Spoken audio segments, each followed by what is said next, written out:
la méditation sur la lecture priante.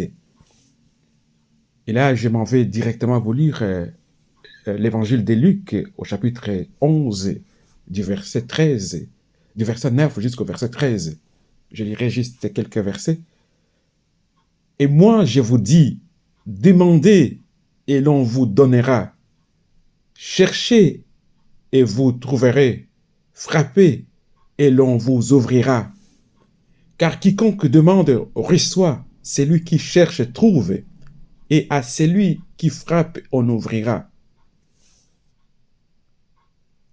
La première fois nous avions vu demander l'Esprit Saint. C'est la seule chose dont le Seigneur ne peut jamais nous priver quand nous lui demandons. Quand nous lui demandons l'Esprit, il nous les donne. C'est une promesse quand nous lisons cet évangile de Luc au chapitre 11, du verset 9 jusqu'au verset 13. Quand on demande l'Esprit, nous recevons l'illumination. Mais il y a des préalables.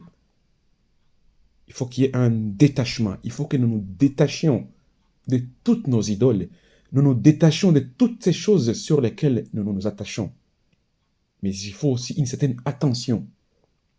Deuxième des choses, nous avions vu qu'il faut prendre sa Bible et lire. Avoir un moment fixé. Avoir des passages déterminés. Être dans une sorte d'assiduité, une certaine constance et persévérance. Et chercher où on doit chercher à travers la méditation. On cherche le Christ parce que le Christ doit apparaître dans chaque page de la Bible que nous ouvrons. Chaque page, parole que nous lisons dans la Bible, cette parole doit faire apparaître le Christ. Cette parole, nous devons, nous l'approprier. Chaque parole que nous lisons dans la Bible, que cette parole nous fasse du bien ou nous interpelle, ou nous convoque ou nous fasse du mal, cette parole, nous devons nous l'approprier et voir le Christ derrière chaque parole que nous lisons dans la Bible. Mais maintenant, nous devons frapper où? Nous devons frapper dans la prière. C'est là que nous venons frapper. Et si nous frappons dans la prière, qu'est-ce qu'on nous ouvre dans la prière? On nous ouvre, on entre dans la contemplation. Frappez, on vous ouvrira. Nous frappons dans la prière et on nous ouvre la contemplation. Parfois, quand on parle de la contemplation, nous pensons que c'est une pratique qui vient des spiritualités orientales, mais non. Et là, parce que dans la spiritualité orientale, on voit, ce sont les gens qui se mettent dans les exercices, dans une certaine volonté humaine pour pouvoir atteindre un état quelconque. Mais la contemplation n'est pas une chose à laquelle nous pourrions arriver par des efforts personnels. Ce n'est pas un état qui survient de l'extérieur.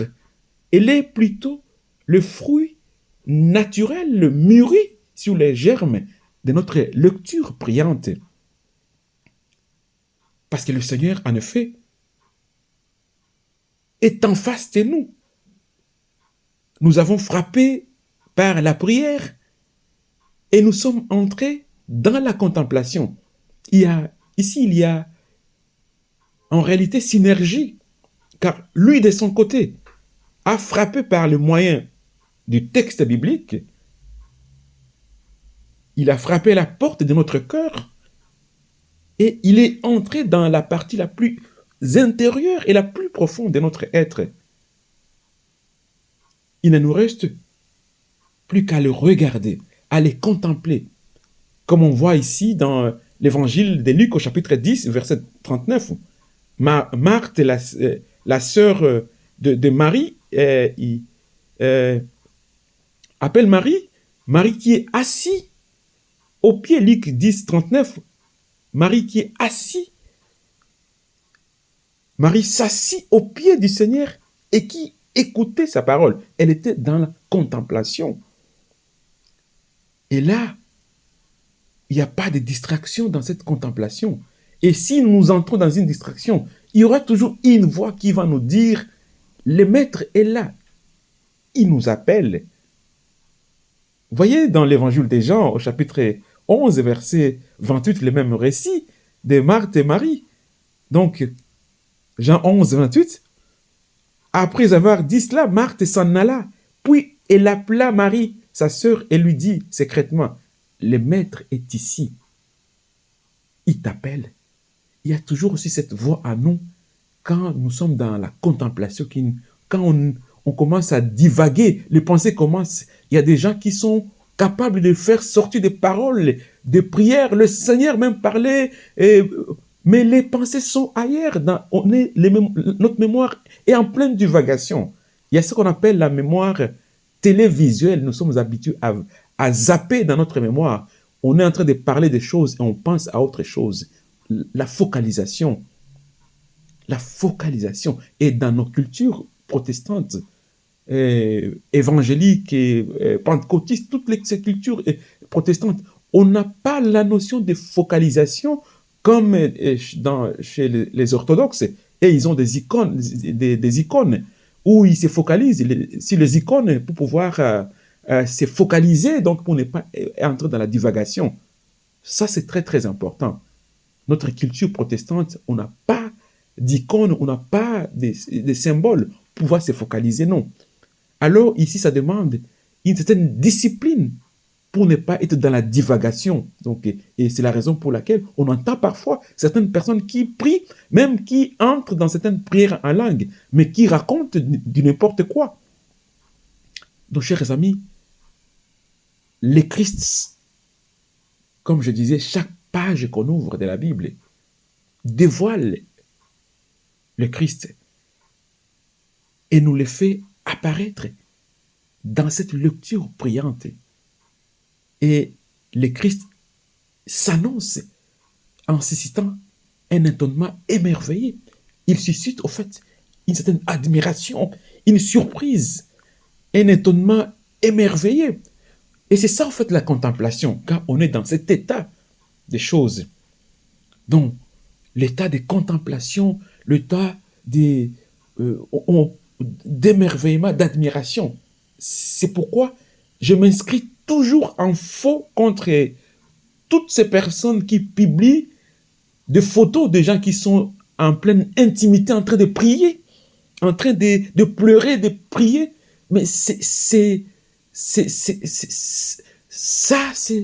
vraiment... moi, je trouve que ce n'est pas bien de pouvoir... Que faisons-nous quand nous publions les gens qui sont en train de prier et de pleurer? Mais c'est l'état, l'instant d'intimité. On est dans l'émerveillement, l'étonnement émerveillé qui pousse parfois de pleurer dans cette contemplation. Mais c'est l'intimité. C'est ça, entre dans ta chambre, prie. On ne devrait pas publier ces photos sur les réseaux sociaux. Ce sont des moments intenses d'intimité. Chers pasteurs, chers évangélistes, chers amis, le regard de Dieu qui s'est manifesté sur nous dans cette lecture priante devient maintenant à nous notre regard le plus profond. Il nous permet, en regardant la réalité des autres, on peut voir les autres autrement. On découvre, si on regarde les autres dans ces instants, on les découvre. On découvre la présence de Dieu qui est sur les autres. Et quand nous sortons dans ces moments, on n'a plus le regard dédaignant, le regard méprisant, le regard qui juge les autres, mais on a un regard d'amour profond de cette source du vivant, parce que nous venions de cette source, puiser sur cette source-là. Chers amis, la contemplation, ce n'est pas une sorte d'extase que nous pensons souvent. Ce n'est pas une expérience extraordinaire que nous pensons souvent, mais c'est l'ordinaire, en fait, dans cette rencontre. Il s'agit, au fait, d'une expérience de foi, non d'une vision, car nous continuons à cheminer à la lumière de la foi et non des apparitions comme l'apôtre Paul l'exprime parfaitement en 2 Corinthiens 5, 7. Car nous marchons par la foi et non par la vue. Le voile qui était entre nous et l'écriture a été supprimé puisque le Christ l'a fait disparaître. 2 Corinthiens 3, 14. Donc, le voile qui était entre nous, l'écriture, a été supprimé. Il n'y a plus de voile. L'écriture ne plus, il n'y a plus des interprétations. C'est le Christ qui apparaît. Le voile a été supprimé. Et nous parvenons à une connaissance contemplative, celle dont parle encore l'apôtre Paul aux Éphésiens, au chapitre 3, du verset 16 jusqu'au verset 17. Le Christ habite dans vos cœurs par la foi. Et l'homme intérieur, c'est-à-dire notre cœur, le contemple, le voit avec les yeux de la foi. Dès lors, la contemplation ne saurait surgir d'une méditation faite d'efforts et d'exercices de volonté. Elle est un don de celui qui illumine nos yeux, ou plutôt les yeux de notre cœur. Quand nous lisons cet épître aux Éphésiens du chapitre 1er, au chapitre 1er du verset 18 jusqu'au verset 19, afin que le Dieu de notre Seigneur Jésus-Christ, le Père des gloires, vous donne un esprit de sagesse et de révélation qui vous les fasse connaître, qu'il illumine les yeux de votre cœur, afin que vous sachiez quelle est l'espérance qui s'attache à son appel, quelle est la glorieuse richesse de son héritage au milieu des saints, et quelle est la grandeur surabondante de sa puissance envers nous qui croyons selon l'action souveraine de sa force. Nous parvenons, chers amis, à cette connaissance que Dieu, de Dieu que réclamaient même les prophètes, et on peut voir aussi ce que les prophètes osaient écrire au chapitre 6, verset 6. Ce que je veux, c'est la connaissance de Dieu, plutôt que des actes de la volonté, les sacrifices, les actes que nous faisons par notre volonté. Ce n'est pas ce que nous devrions vouloir, mais nous devrions plus vouloir la connaissance de Dieu. Et un ancien va encore dire, par son expérience, rien ne réjouit tant mon esprit que les moments où vers toi, mon Dieu, je lève le regard simple d'un cœur pur. Tout s'est fait, tout s'était, tout est calme. Le cœur brille d'amour, l'amour déborde de joie. La mémoire est pleine de force et l'intelligence des lumières.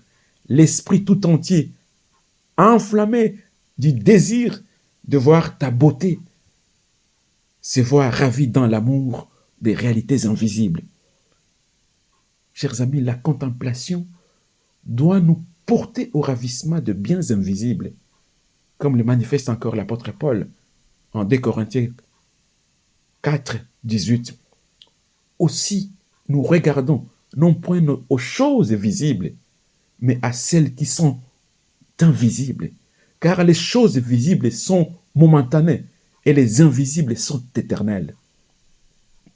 Chers amis, quand la méditation cesse, cette prière priante, on entre, ça nous ouvre dans la contemplation. Et là, on rejette toute pensée. Comme un ancien encore disait, après que la méditation nous a introduit dans la contemplation, il devient inutile de penser et de chercher. Parfois, nous confondons être dans la présence de Dieu et avoir des pensées sur Dieu. Voilà. Et c'est là on nous met souvent en garde contre cette tentation de pouvoir, on est dans la prière et on est dans les pensées, de penser de Dieu, sur Dieu. On commence à penser sur Dieu alors qu'on est dans sa présence. Donc on peut en fait découvrir, en fait, quand on est dans cette présence, on découvre en fait la profondeur de la contemplation, la largeur et la profondeur, la longueur et la hauteur du mystère du Christ. Comme encore l'apôtre Paul l'exprime dans sa lettre aux Éphésiens au chapitre 3, du verset 18 au verset 19, pour être capable de comprendre avec tous les saints quelle est la largeur, la longueur, la profondeur et la hauteur, et de connaître l'amour du Christ qui surpasse toute connaissance, en sorte que vous soyez remplis jusqu'à toute la plénitude de Dieu. Chers amis, aucun regard sur nous n'est plus possible. Aucune sensation. On ne sent plus rien du tout parce qu'on est seul. On se tient devant le Christ et le Christ se tient devant nous. On est dans sa lumière. Nous contemplons la lumière de notre source, l'éternel Dieu. Et notre corps est là, mais ne nous pèse pas. On est là à visage découvert. Et on reflète celui. Si quelqu'un d'autre nous voit avec les yeux spirituels, il va voir en effet la gloire du Christ que nous devenons un avec lui. En effet, pour terminer, chers amis, la lecture priante peut ainsi nous aider à rejoindre le seuil de la vision sur la fin des choses. Et ça doit nous préparer à ces moments finaux, ces moments eschatologiques, ces moments finaux de la venue du Christ, où la contemplation sera éternelle. Parce que, pourquoi prions-nous? Nous prions pour exercer nos âmes. Nous contemplons pour exercer nos âmes à ce qu'elles feront toute l'éternité. Oui, voilà. C'est ça l'exercice de la prière. C'est pour exercer nos âmes. Nous sommes ici sur terre. C'est pour nous exercer à ce que nous serons dans l'éternité. La lecture priante, en fait, produit les fruits qui accélèrent l'événement dernier et ultime. Et en même temps, c'est une prophétie. Comment nos âmes entreront dans cette splendeur glorieuse pour célébrer la louange et la gloire de notre Dieu. Voilà pourquoi nous sommes appelés à prendre au sérieux. À prendre au sérieux la prière contemplative. Il ne suffit pas tout simplement de s'éclater dans le public et les gens nous voient et les gens voient une sorte des concours où les gens, ceux qui prient beaucoup, ceux qui prient, on voit ça dans les vidéos, dans les images, on voit ça, une sorte des compétitions, de performances. Ça, c'est la volonté qui est dans cette performance. C'est les sacrifices, au fait. Alors que dans cette connaissance de Dieu, dans cette contemplation, il n'y a que le Christ qui apparaît.